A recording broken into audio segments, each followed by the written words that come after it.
Alors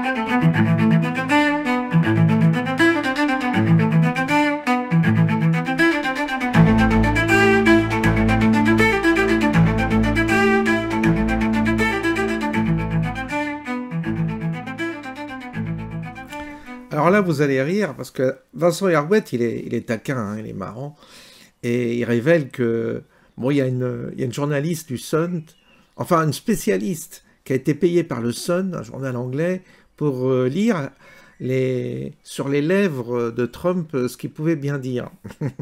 Alors, je vous dis pas, il se régale, parce que là, Macron aurait été conduit manu militari comme ça, avec une certaine brutalité, je dirais. Alors, je ne sais pas si c'est vrai ou pas, mais en tous les cas, le passage vaut le détour. Surtout que l'Élysée a réagi le soir.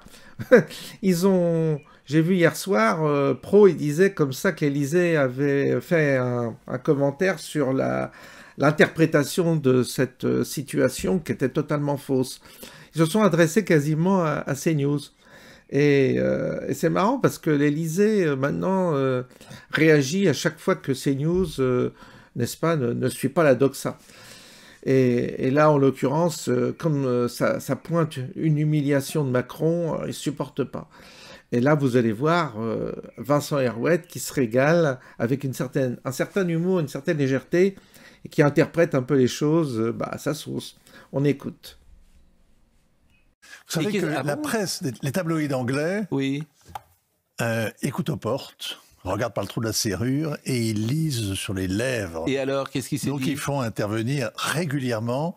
C'est pour ça que quand vous voyez les chefs d'État, souvent ils se parlent comme ça. Bon, oui, mais alors qu'est-ce qui s'est dit là? Alors qu'est-ce qui s'est dit? Eh bien, il y a Zelensky qui est embarrassé, qui dit oui, mais pas comme ça. J'aurais bien voulu, mais pas comme ça. Et il y a Donald Trump qui dit à Emmanuel Macron, en le repoussant donc, il a un langage corporel qui en plus est assez significatif, il lui dit ce n'est pas votre, je sais le traduire littéralement, ce n'est pas votre droit d'être ici, et vous allez me rendre un grand service, vous allez disparaître.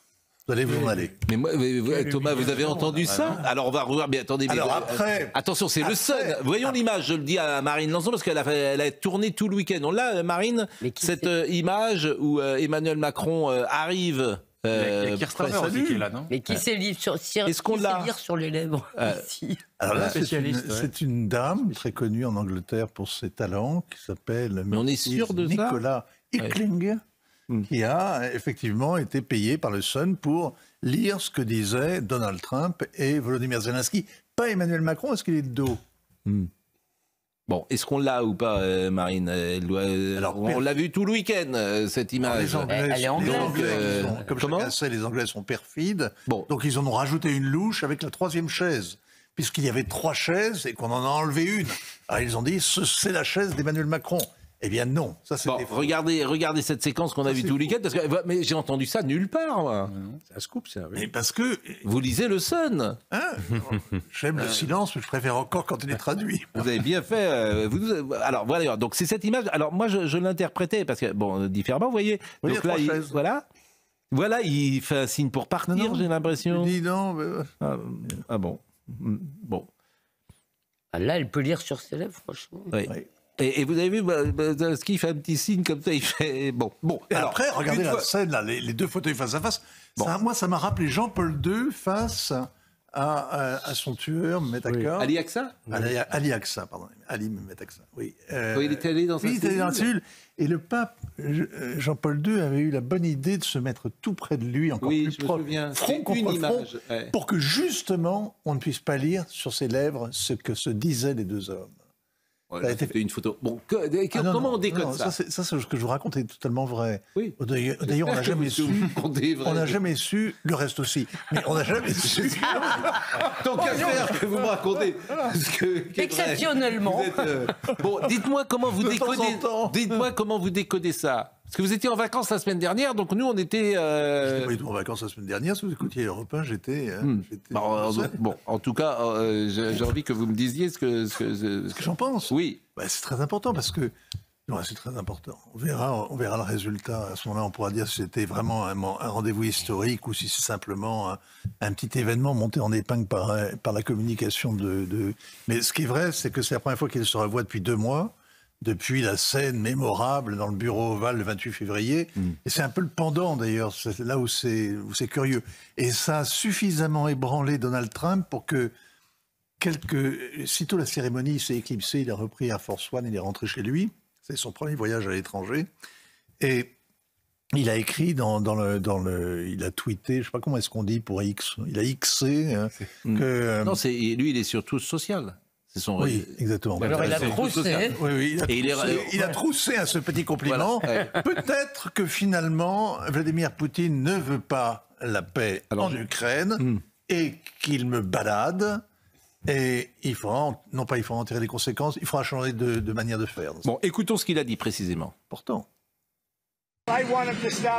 Je veux qu'il arrête de tirer, qu'il s'assoie et qu'il signe l'accord. Et nous avons les limites d'un accord, je crois. Et je veux qu'il le signe et qu'il en finisse et qu'on reprenne le cours normal de la vie. J'ai beaucoup de choses à faire. Je ne cherche pas à le faire, mais j'ai beaucoup de force. Vous savez, nous avons construit les États-Unis. Je pense que nous sommes plus respectés en tant que pays, peut-être plus que jamais dans l'histoire. Comment vous décryptez tout ça? Mais il est comme vous. C'est un homme qui a du génie, mais qui change souvent d'idée. Par exemple, là, il est arrivé à Rome. Ça commençait bien pourtant. Poutinien, et il repart de Rome. Vous trouvez que je change d'idée? Vous trouvez que je change d'idée? Oui, souvent. C'est vrai? Oui. Mais sur quoi j'ai changé, par exemple, d'idée? Jamais méchant, ni bête. Oui, bon, vous êtes sensible à l'air du temps. Mais vous êtes la 2e personne qui me dit ça en quelques heures. Oui, changer de relation. Parce qu'on est souple. Non, vous pouvez être sensible aux bonnes influences. Mais on est souple, je ne suis pas un idéologue. On est à l'écoute. Par exemple, on est à l'écoute. Sur MeToo, vous avez évolué?